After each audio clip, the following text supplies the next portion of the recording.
Good evening, cavers, and welcome to the 18th Annual NSS Video Salon.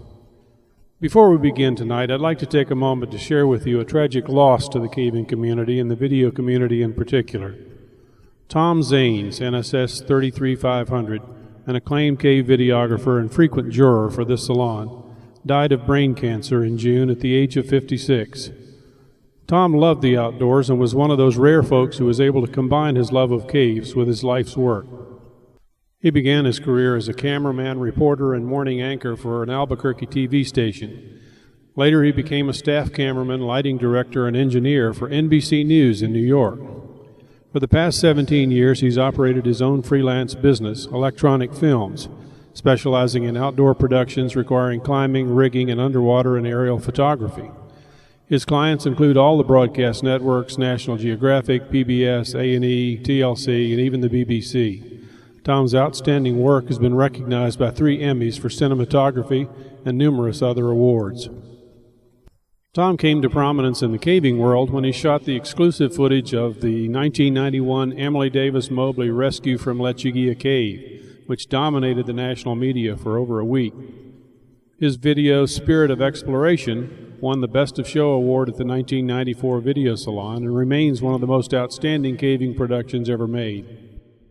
His Cave Conservation and Ethics video won Best of Show in 2001 and has become a standard for minimal impact caving. His service as a video salon juror has brought a high degree of professionalism and credibility to this competition. It's safe to say that Tom's work has introduced more people to the beauty and importance of caves than any other. I'd like to remember Tom tonight with a short montage of some of his best recognized shots.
As an enduring remembrance of Tom, the Best of Show award for this salon will hereafter be named the Tom Zanes Award for Excellence in Cave Videography.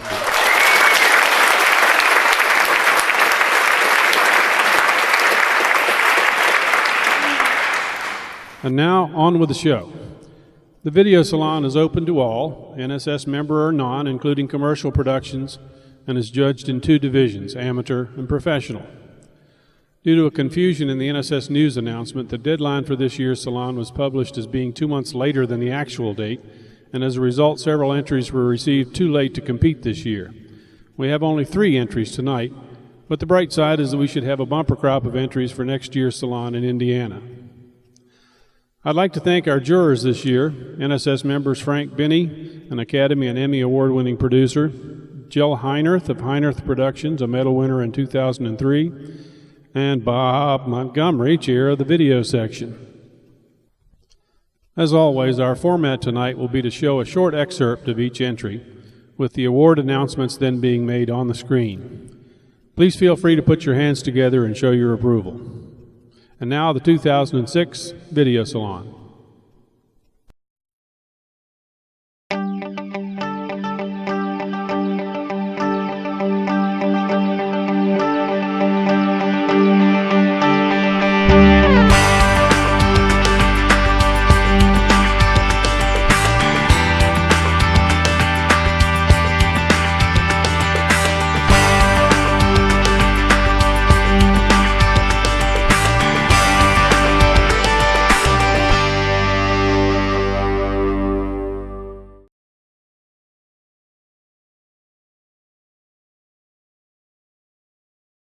Of necessity, lint picking is all volunteer work, and often visitors on the trail ask what we are doing.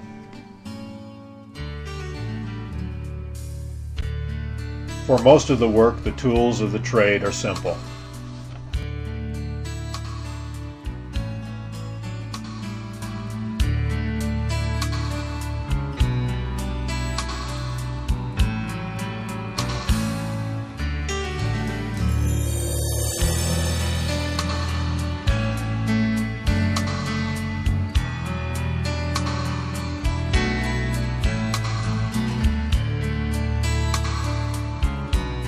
Fortunately, lint tends to stick to brushes.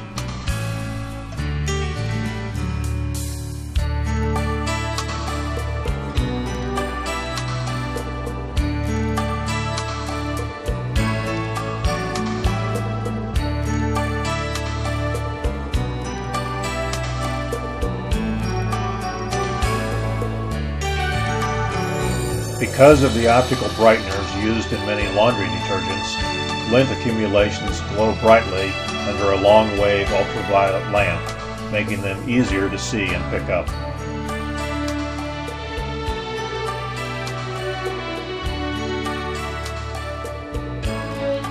For a time, vacuuming was tried. Vacuuming is a preferred method of cleaning, as sweeping with a broom or brush sends dust and lint airborne and further off the trail. The vacuum cleaner needs to have a HEPA-type filter. On the downside, vacuuming does not work well in a wet environment, as the filter tends to get clogged frequently. Compressed air was also tried in combination with the vacuum.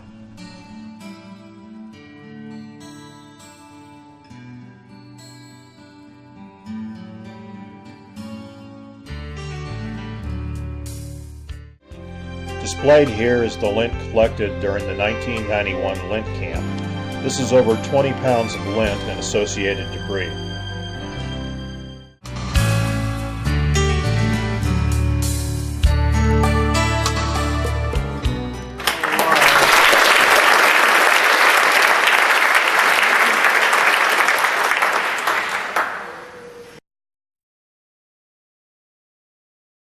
Apart from all the extra camping equipment, both divers over the last year have developed side-mounted rebreathers, which will give them an even greater underwater range.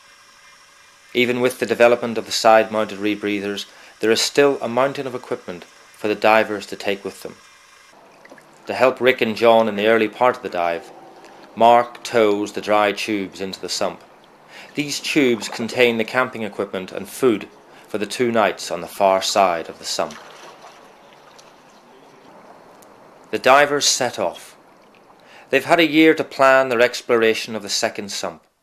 Now, if all goes well, they will be away for 3 days, and the secrets of the Cogol de Vecchi will finally be revealed. Well, we've all got through the sump.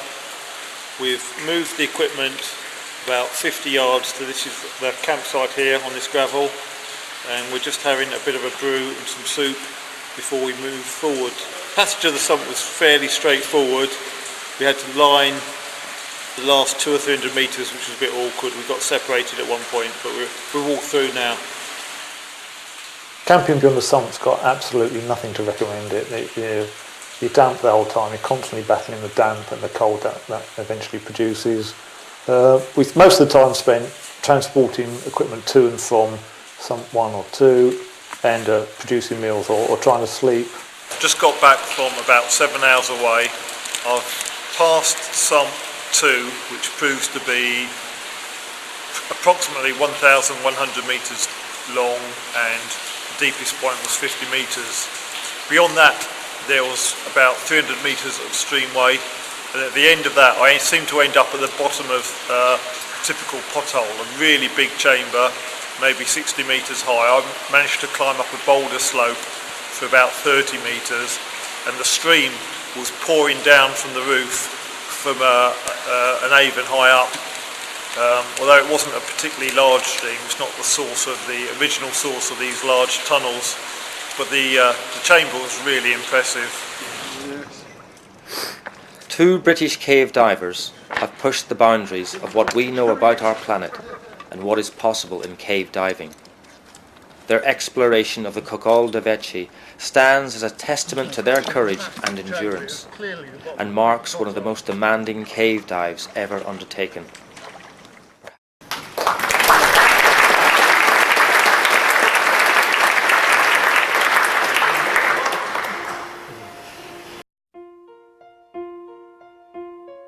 Hey, Pop. Hey, girl. Hey, Pop. Where, girl? Hey, girl. You're off to.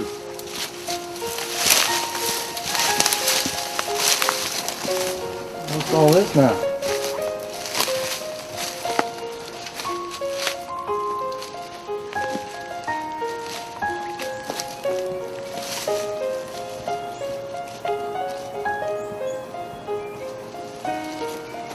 Hey girl, I'm gonna find us a candle.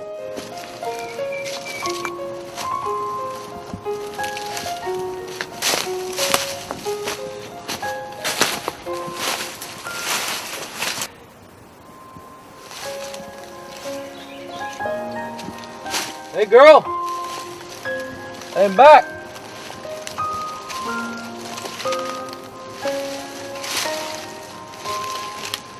Still in there?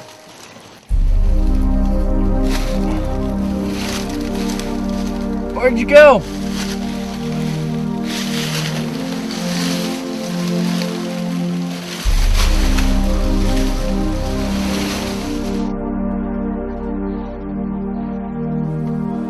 Where's that dog at? Oh, it's warm in here.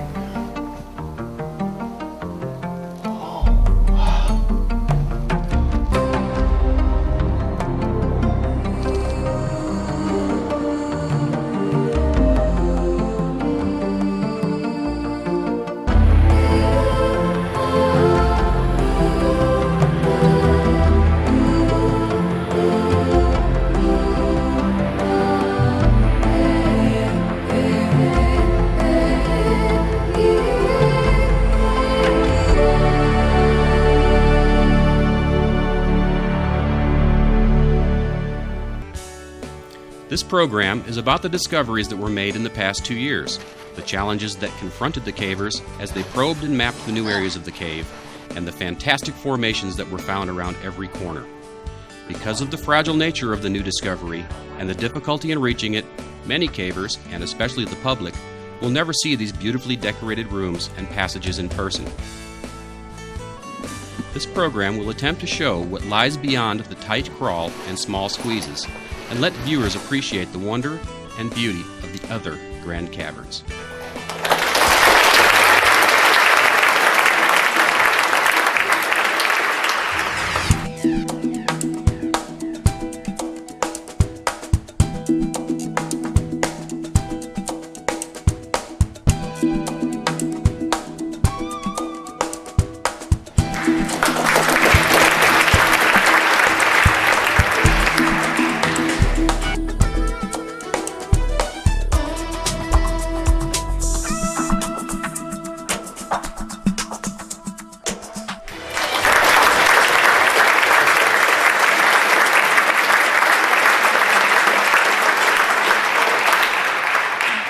Congratulations to Marcus for a fine production and for being the first recipient of the Tom Zanes Award. Marcus is from the UK and couldn't be with us tonight, so his award will be mailed to him. If you'd like to see these fine productions in their entirety, they'll be shown tomorrow morning beginning at 9 a.m. They're also available for checkout from your NSS AV library, online or by calling the NSS office. In addition, you can view the excerpts from this and previous year's salons online in the Salon section of the NSS website. Following the salon videos, we'll have a special sneak preview tomorrow morning of a new Discovery production on caves that's absolutely outstanding. It's part of an 11-part series called Planet Earth, scheduled to air next spring on Discovery. The fourth episode is a 55-minute piece dedicated to caves, that includes the first ever jib and dolly shots in Lechuguilla, and they are absolutely exquisite. Several of the cavers who participated in the filming will be there to talk about it. So be sure to join us for this exceptional program tomorrow morning at 11 a.m. Thank you.